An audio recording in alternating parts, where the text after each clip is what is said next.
तो गाइज़ मैं बता दूं, जहाँ से वीडियो का एंड किया था वहीं से फिर स्टार्ट कर दिया था। और मैं बताऊं कि सब लोगों का खाना वगैरह हो गया था, सभी रिश्तेदारों का सबका हो गया। तो उसके बाद फिर लास्ट में हम बैठे थे और कहा तो उन्होंने पहले था, मंजू दीदी और जीजाजी बोल रहे थे कि आप खाना खा लो। मैंने कहा नहीं, सब लोग खा लेंगे उसके बाद ही खाएंगे, क्योंकि हम लोग तो भाभी भैया हैं यानी कि, तो हमारा तो बाद में ही लास्ट में ही बनता है। मैंने कहा हम बाद में खा लेंगे। तो उसके बाद हम सब लोगों ने खाना खाया था। उधर वो संजू दीदी वगैरह खा रही थी। मंजू दीदी को फिर नीचे ही दे आए थे, मंजू दीदी ने नीचे ही खा लिया था। और यहाँ पे गाइस मैं बता दूं कि खाना तो बहुत ज़्यादा टेस्टी बना था। और मैंने पहली बार पूरी है ना, जो प्लेट थी ना, पूरी प्लेट को फिनिश किया था, वरना कुछ ना कुछ मेरे से रह जाता था। लेकिन खाना इतना स्वादिष्ट बना था, ना तो मिर्च मसाले ज़्यादा तेज़ थे ना कम थे, और बहुत ज़्यादा अच्छा बना था। कहते हैं ना कि वाकई में ही अगर दिल से हम कोई काम करते हैं तो अच्छा ही बनता है। और तो यहाँ पे उसके बाद है ना सभी लोग, और गाइज मैं एक बात और कहूँगी, यहाँ पे जो बॉयज़ जो परोस रहे थे खाना में, तो बोल रहे थे कि हम आपका व्लॉग देखना चाहते हैं। तो बोल रहे थे कि क्या हम भी आएंगे आपकी वीडियो। मैंने कहा हाँ आएंगे, क्यों नहीं आएंगे। तो मैंने फिर गाइज सभी का लिया था।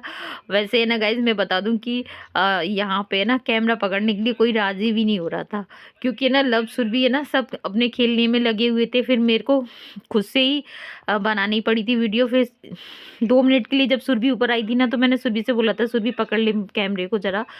तो इस तरह से उसने, वरना मेरे को ही गाइज पकड़ना और फिर थोड़ा अजीब भी लगता है अगर रिश्तेदारी में आप हो और ऐसे।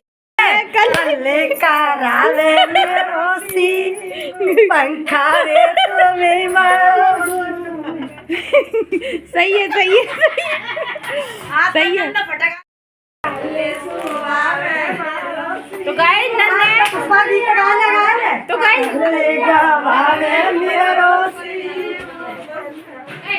तो गाइस नंद है हमारी जो गाली बक रही है भाभीयों को। चले जाओ वो कर जाओ।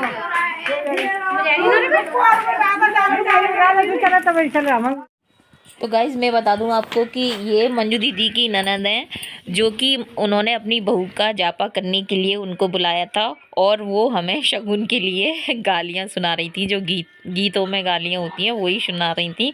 और इसके बदले मतलब भौजाइयों को भी पलट के उनको जवाब देना होता है। वो मेरे को देना आता नहीं था, क्योंकि जिस तरह से वो बोल रही थी ना, उस तरह से मुझे तो आता नहीं था। लेकिन मेरे को तो बस हंसी आ रही थी उनकी बातों पे, और काफ़ी अच्छा लग रहा था गाइज़। इतना अच्छा लग रहा था कि रात में हम रुके थे ना, तो बहुत अच्छा लग रहा था। हंसी मजाक 3 बजे तक हम जगते रहे थे। और यहाँ पे मंजू दीदी अपनी फैमिली को सब सामान दिखा रही हैं। गाइस ये है मेरी, क्या ये, भतीजी छोटू सी। अब सुला दे यार, सॉरी अभी तो उसे पेट की ध्यान होगी। तो गाइस मैं बता दूं कि यहाँ पे मंजू दीदी मतलब फिर सारा सामान जो भी आया था ना, वही हम लोगों को दिखा रही थी। तो ये कंगन आए थे उनकी बहू के लिए, और माता रानी का लॉकेट था गोल्ड का, और पाजेब वगैरह थी उनकी लाली का। तो मैं बता दूंगा इसकी लाली का जो नाम रखा गया है, योग्यता नाम निकला है। और वो भी मतलब राशि का ही निकला है, योग्यता नाम निकला है, और काफ़ी अच्छा नाम है।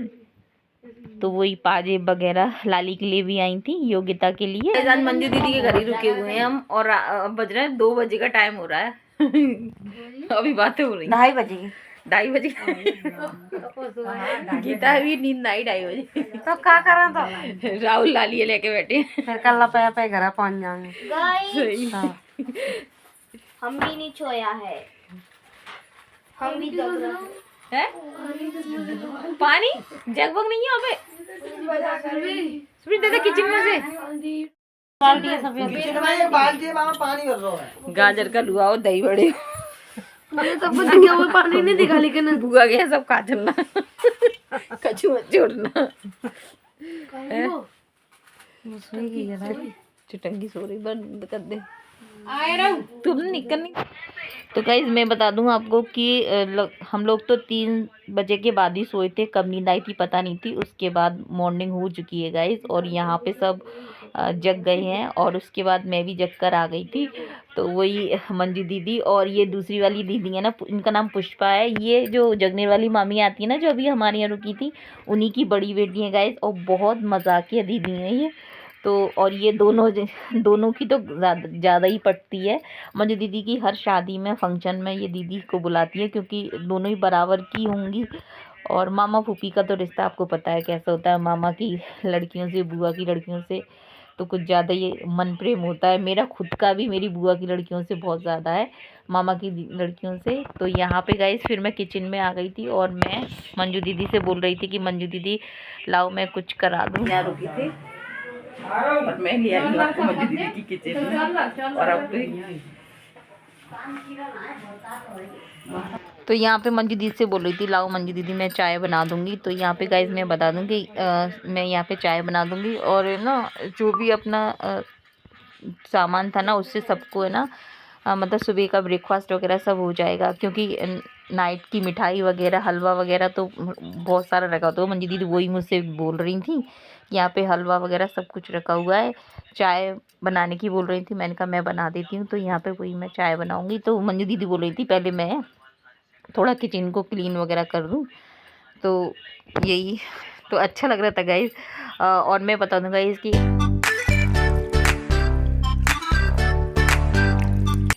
तो गाइज़ मैं बता दूं कि नंद भाभी का रिश्ता तो बहुत खूबसूरत होता है। तो यहाँ पे मैं बता दूं, आपको तो पता ही होगा कि मेरी नंदों से मेरे कैसे रिश्ते हैं। तो यहाँ पे मंजू दीदी और संजू दीदी से तो मेरी आपको पता ही है कि तो यहाँ पे संजू दीदी खड़ी हो। और यहाँ पे मैं बताऊंगा इसकी संजू दीदी का भी सब लोग है ना खूब सारी हंसी मजाक हो रही थी संजू दीदी से भी। और वही तो मैं काफ़ी अच्छा लग रहा था माहौल। कहने का मतलब ये है कि वाकई में ही जब ये मौके होते हैं, और आज के टाइम में किसी को समय तो होता नहीं गाइस। पहले के समय में तभी रुक जाते थे लोग, आज के समय में कोई नहीं रुकता है। सब लोग है ना मतलब प्रोग्राम होते ही सब लोग चले जाते हैं। हमारा भी यही होता था गाइस कि हर बार है ना हम लोग क्या होता था कि प्रोग्राम होने के बाद में नाइट में मतलब देर से हम चले जाते, क्योंकि मंजू दीदी का जो रोड है ना वो हम सीधे धौलपुर के लिए निकल जाते हैं, क्योंकि प्रोग्राम हो गए सब फ्री हो गए हम निकल जाते, चाहे रात के 2 बजे 2:30 बजे निकलना हो हम निकल जाते थे। लेकिन इस बार है ना मंजू दीदी के यहाँ फिर हम रुक गए थे, क्योंकि है ना रुक नहीं पाते हैं। तो फिर हमने कहा लब के पापा बोले रुक भी जाएं। और एक ये भी था कि जो मेरी भतीजी है ना डोलू और मम्मी से मिलना भी था। मैंने कहा उनसे मिल जाएंगे, क्योंकि उनके फ़ोन आ रहे थे कि तुम लोग इधर आओ ना, तो फिर इधर होके जाना। वैसे भैया को भी प्रोग्राम में आना था, लेकिन भैया वगैरह नहीं आ पाए थे, क्योंकि मम्मी को और डोलू को मतलब मेरी भतीजी को तो दवा दिलवाने ही ले गए थे। और गाइज हम लोग है ना फिर यहाँ से नाश्ता वगैरह करके फिर मैं चली भी गई थी, मतलब अपने हम मायके चली गई थी। और ज़्यादा देर नहीं रुके थे, मुश्किल से आधा घंटा ही रुके होंगे। बस भाभी ने चाय वगैरह बना दी थी, क्योंकि मैंने मना कर दिया था भाभी से कि कुछ करना मत, क्योंकि हम यहाँ से मंजू दीदी के यहाँ से नाश्ता वगैरह सब करके गए थे ना। तो बस भाभी ने चाय कॉफ़ी बना दी थी, तो बस वही पीकर फिर हम चले आए थे। लेकिन फिर मैंने आपको बताया था कि रास्ते में से फिर हमें वापस आना पड़ा था, क्योंकि डोलू की है ना तबीयत ख़राब हो गई थी। तो यहाँ पे गाइस ये इस समय सब लोग है ना ये नाश्ता वगैरह कर रहे हैं। तो यहाँ पे मेरी भांजी भी, बड़ी वाली भांजी भी आई हुई थी, और है ना अच्छा भी लग रहा था ये भी काफ़ी दिनों बाद।